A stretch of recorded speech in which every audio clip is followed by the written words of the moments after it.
All right, everybody, welcome to the opening week module. And what we want to do in this module is just kind of lay some groundwork and some foundation before we start looking at some specific helping approaches, the different counseling theories that we are going to be talking about starting next week in module one. So again, if you've not, two things, if you've not looked at the syllabus yet, or if you've not reviewed the welcome orientation video, I want you to go back and do that first before you get into the opening week module. All that's available for you in the classroom.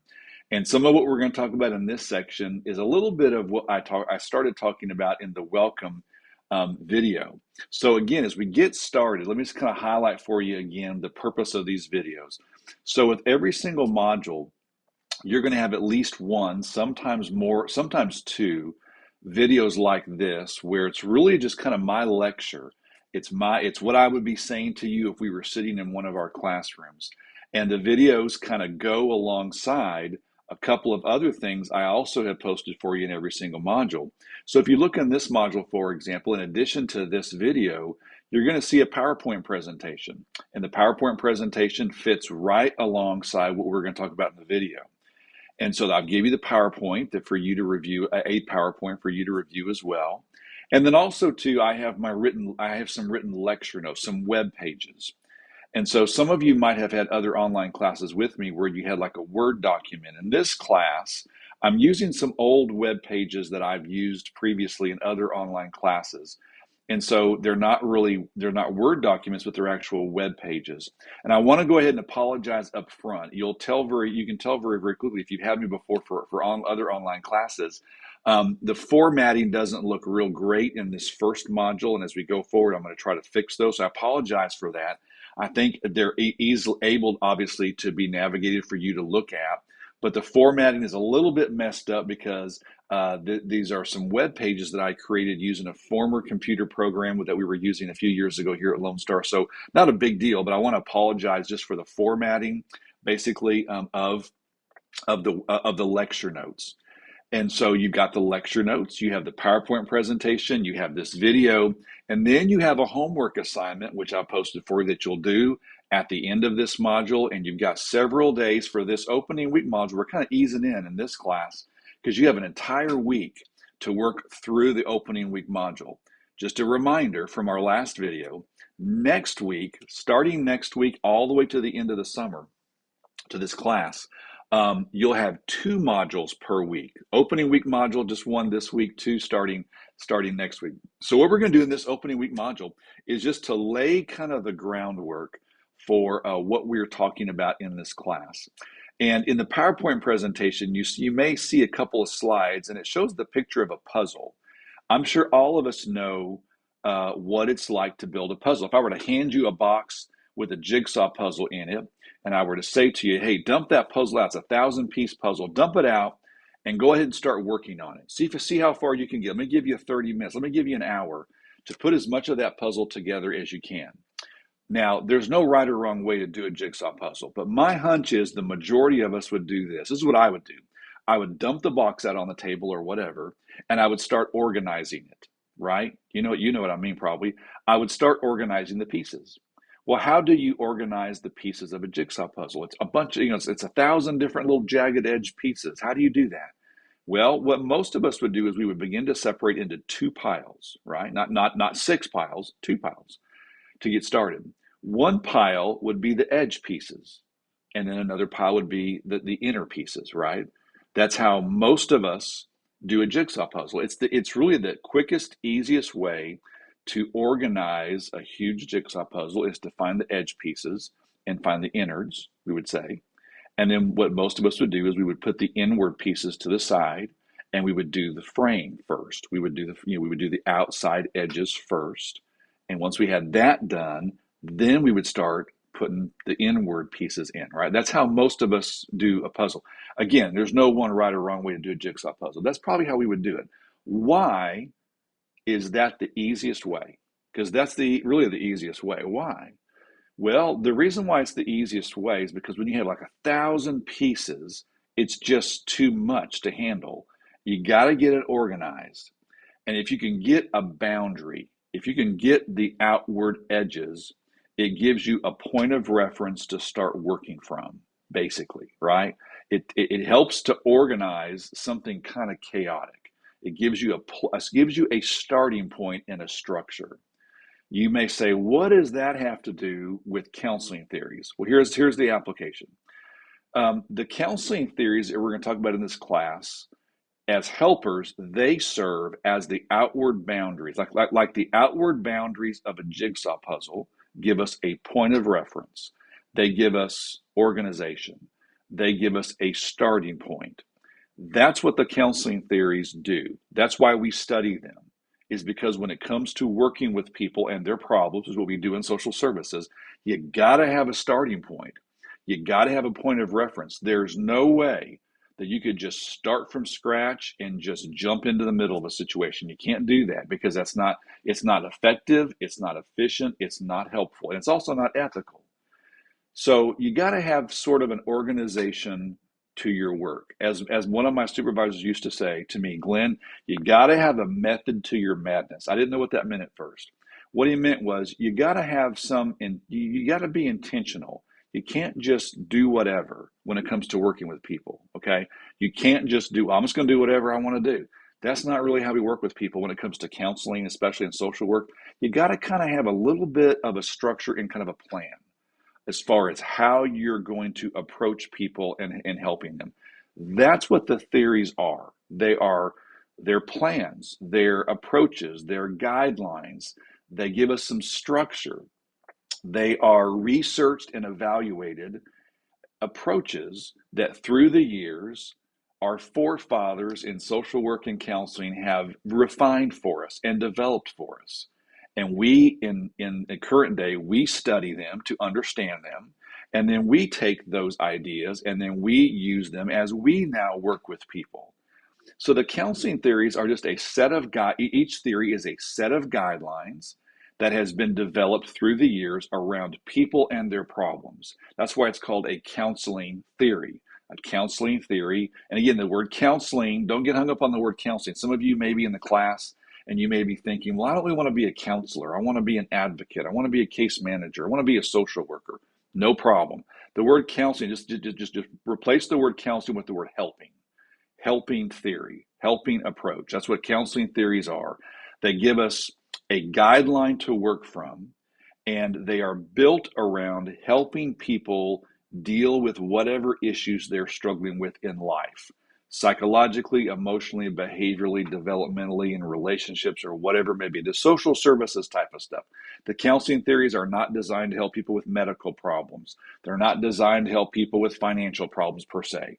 They really are designed more for the psychological, emotional, behavioral, the social services kind of stuff that we deal with people around mental health, addiction, relationships, self-esteem, trauma, the future, all understanding myself, understanding why I do what I do, learning to make different choices and behaviors, improving my communication skills, improving my self-esteem, all those counseling things that we do with folks in social services, right?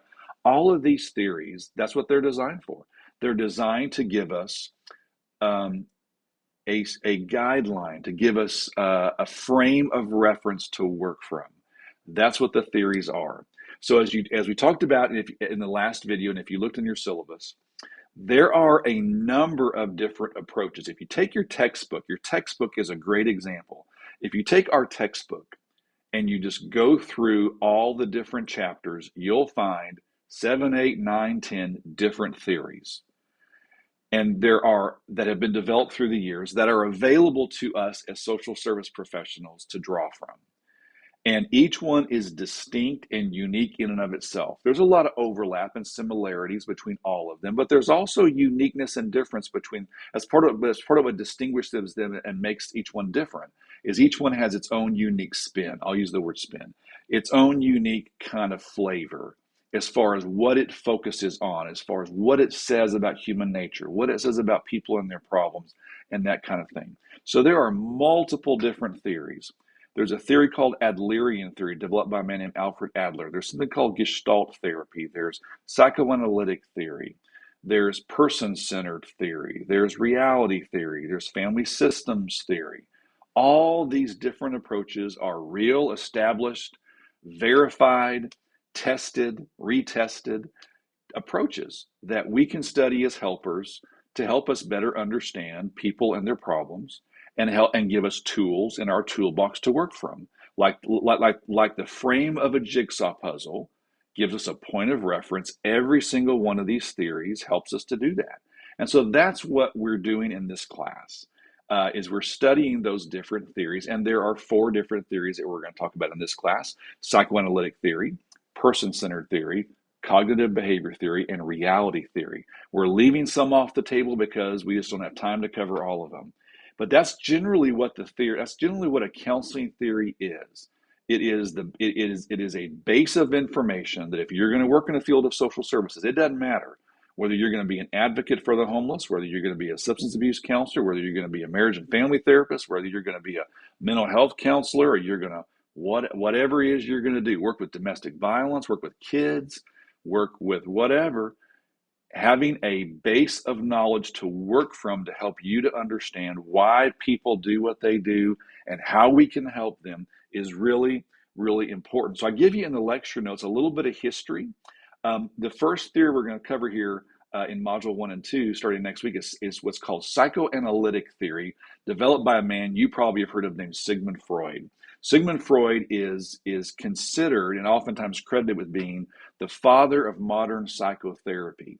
He probably wasn't the very first person to do counseling, but what he was he really was the first person, as I talk about in the lecture notes, to basically have this idea. The idea is this: we can learn and can study human behavior, and we can make sense of it.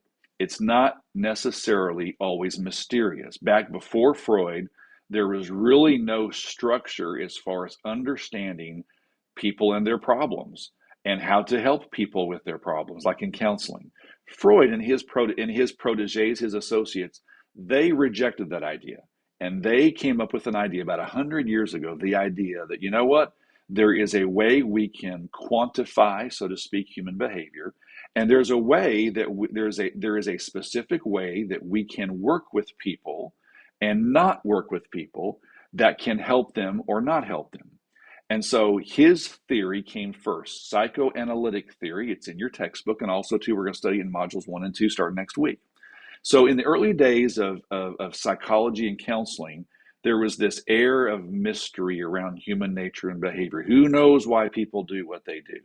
And Freud came along and began to put organization and structure to what we call counseling. And today we just take it for granted. But back in the day, 100 years ago, there was no structure, there was no organization around understanding human behavior. And more importantly, how do we help people?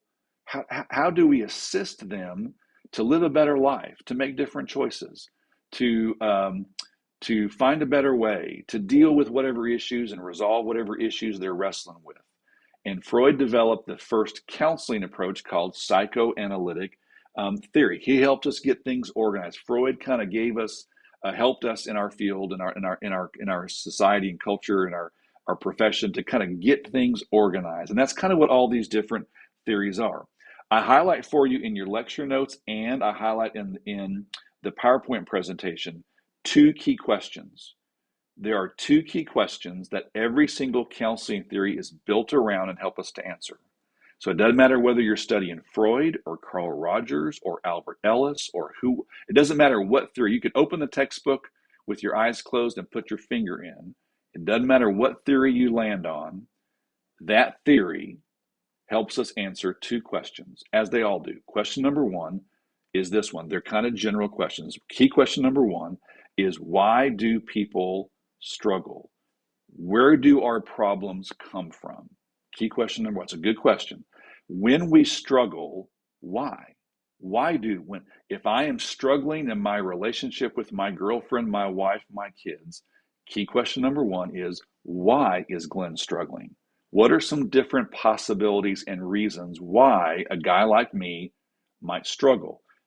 Maybe I have an anger management issue. Well, why might I have an anger management? What are some of the possibilities as far as why I might struggle in relationships, or struggle with anger, or struggle with depression, or struggle with whatever, my self-esteem? Why do we struggle? When we struggle, what are some possible reasons why we struggle? So every theory helps us to answer that question. And every theory takes a little bit of a different approach to that question than the others. That's what makes them distinct. The way that psychoanalytic theory, for example, answers that question, the why question, might be a little bit different than how family systems theory answers it. And that might be a little bit different than how person-centered theory answers it, right? But one of the great ways to understand theories in general is, number one, they all are built around that first key question. What are some possibilities that could be at play when people struggle? Key question number one, why? Key question number two is a what. It's a helping question. It's this question. What can we do to help Glenn? Key question number one, why is he struggling? Key question number two, what can we do to help him? How can we help him? If I'm a counselor or if you're my counselor, how can you help me improve my relationship with my girlfriend or my wife or my kids? So key question number one is an assessment question. Why? Why do people struggle? If Glenn is struggling in his relationship with his wife, what are some reasons why that could be happening? It's an assessment question. Question number two is a treatment question. It's an intervention question. What are the possibilities when it comes to what can we do? What can we suggest? What can we work with Glenn on to help him improve his relationship? So it's more of a hands-on question. The first question is more philosophical. It's more internal, kind of brainstorming on ideas. Key question number two, what can we do to help people? That's the second question. Is more of a hands-on, practical question. That's more of a treatment question. So if I was your client, you have to answer both those questions. And by the way, they come in a distinct order. You can't know what to do to help me unless you ask the first question. Okay, you first have to start with, well, why? Glenn's talking to me and he's struggling with his girlfriend. Well, the first thing you've got to answer if you're going to help me is you've got to try to understand, well, why? Why is he struggling with his girlfriend? You got to answer that question first. How you answer key question number one determines what you do with number two. What do I believe about why Glenn's struggling is going to drive what I do to help him. Two key questions. Why do people have problems, or what are the possibilities at play when people struggle? And what can we do to help them? It's a what, it's a why, and a what. It's an assessment and a treatment question. And every single theory is built around those two key questions. When people struggle, why? And how can we help them with those struggles? It doesn't matter if it's behavior theory, psychoanalytic theory, existential theory. Every single theory is built around those two key questions. Don't forget those two key questions. Why do people struggle? How can we help them with those struggles? I also highlight for you in your lecture notes and in the PowerPoint, which I've already kind of hit on, just the importance of why it's important for us as students and as professionals to understand the different theories. So what are some different reasons why it's important for us to study theories? Obviously, it's important because, as I said in the last video during our orientation video, we require every single student to take this class. So obviously, we feel like it's pretty important that everybody study the different theories. There's several general reasons why it's important to understand the different theories. Number one is what I've already mentioned. The theories give us a point of reference. The theories give us a point of reference when it comes to helping people. That's an important one. The theories also to educate us. The theories are the different theories. When we study them, they help to kind of raise our awareness when it comes to the different possibilities. You know, none of us fully has all the information that we always need in any given moment. You know, none of us is fully intelligent, right? All of us have limitations in our understanding and our learning. It's why we have to learn from other people. It's why you go to college, why I went to college, because I didn't know everything I needed to know. I had to go learn from other people, and I'm still learning. You are too. And so one of the things I know for me as a college student, when I was in your chair, when I took a theories class like this, it began to show me things I had never thought of. I just had never thought of it. I just didn't know. I had never been introduced to the idea, for example, like with family systems theory, a helping approach we use in family counseling. I'd never thought about the idea that a family is a system. That's what that theory teaches. It's in the name. family systems theory. If you want to learn more about family systems theory, take the family intervention class with me or look in your textbook. And I'd never been introduced to that idea, the idea that a family isn't just a bunch of people. It's more than that. A family is an example of what we call a system. I'd never thought about that. And once I studied, I was like, yeah, that's right. I had never thought about it when I remember studying psychoanalytic theory for the first time, which you're going to study start next week. And I remember for the first time being introduced to the idea of what we call symbolic behavior, and the idea that sometimes our behavior today is just an expression of internal struggles, and that sometimes we're not always even aware that our struggles today have deeper roots. I don't know if I really fully grasped or appreciated that idea until I studied Freud.